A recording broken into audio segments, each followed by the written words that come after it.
Tim, simulan natin sa'yo. Sige. So, napanood mo na yung reunion sa YouTube or kung saan-saan man? Napanood ko din. Kamusta yung, ano yung reaction mo? Kasi walang lumabas na na surprise din, di ba? Hindi, una. Wish ko lang sana, nagkaroon sila ng cable, like sa Eraserheads, para yung mga out of the country, saka yung mga ibang OFWs na part din at same time. May naka-cable ba sa e-heads? Oh, yeah. Nung December. May live stream siya. Live streaming ng bumili. Pwede kang bumili ng para mapanood. Ito wala no? Ito wala.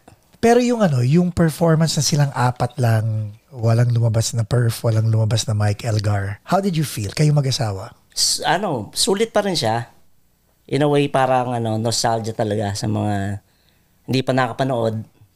Ako, matagal ko na rin din napanood, which is yung last pa nila noong 1998. Which is maganda naman yung performance nila. Masaya nilang tinugtog yung mga mga kanta. Talagang masaya mo naman na feel nila yung yung nagkabuo ulit sila.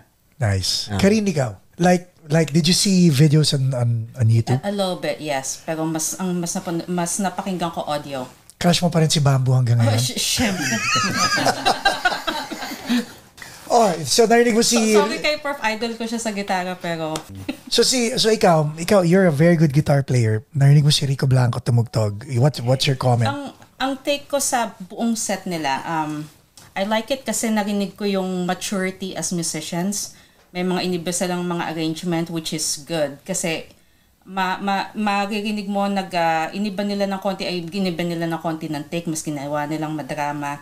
Nagbigay sila ng mga ibang choice of notes. Basta ibang arrangement. Pero para sa akin, narinig ko yung maturity nila as musicians. Means, ikaw, anong naramdaman mo ron? Tinayaw ng balahibo dahil first, di ba? Balahibo na tayo. Parang ba, balahibo? Balahibo tumayo. Hindi iba.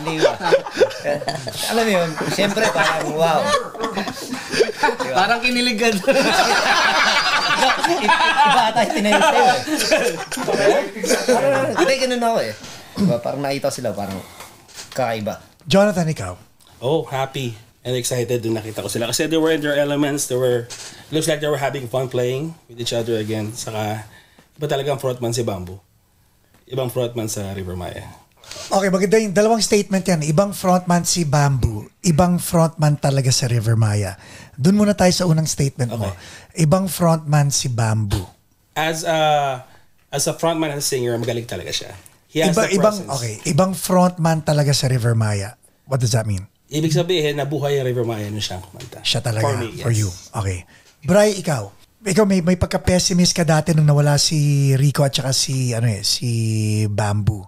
And then, nung pinag-uusapan natin yung River Maya dito sa Amerika, parang hindi mo maitagpe. Pero nagawa namin ni na Jonathan, ni na Nino na itawid yung River Maya na yon. But seeing the original four na naabutan mo sa Pilipinas, how did it make you feel? Chemistry. May chemistry talaga. Kaya nga sinabi niya, di ba? Bamboo is really the frontman of River Maya Pero nung reunion, walang sapawan Ang galing nung Siguro yung chemistry talaga, may chemistry talaga yung apat Hindi pwedeng humarap isa sa kanila. Di ba? Rico Blanco, he's already a Rico Blanco. Pero nung sumama Bamboo and Rico Blanco, nag-gel together. Akala mo magsasapawan pero wala Walang sapawan na nangyari Andun pa rin And then even si Nathan at saka si Mark had their own persona Parang para silang Voltes 5. Diba? Voltes 4. Voltes 4. Diba? Si Mark Escueta has to be behind the drum set talaga, behind the drum kit Tapos si Nathan nagbe-bass for them. Diba yun talaga Parang si Steve hindi mo pwede lagay sa hindi mo pwede lagay sa paa yun Diba? So, chemistry talaga So, nadulas ka, sinabi mo Voltes 5, pero Voltes 4. Pero ikaw, Levan, Voltes 5 ba sana o Voltes 4? Ano para sa'yo? Pero, okay na yun. Masaya na ako nangyari na yung Voltes 4 na yun. Okay, now. Pero Voltes 4 lang talaga siya Hindi naman siya Voltes 5 Bakit mo sinabing Voltes 5? Kasi pag, like ika nga, sayang wala si Benji, pero nung dinala ni Benji at ni Joyce ang River Maya sa States, kasama si Jay Jan eh. Okay. Pero kasi, pag sinabi mong Voltes 5, you are pertaining to 5 talaga. having being part of River Maya. O si Mike. Or Mike. Or Mike, si di ba? Mike. Pero hindi mo pwedeng lagpasan yung original talaga. Kung kasi ang hinahanap ng mga tao, original. Eh, babalik pa tayo, may mas original. Okay, so may classic, may original. Classic ulit, Okay, so yun, to your point, Brian, di ba? Classic Oo. and original.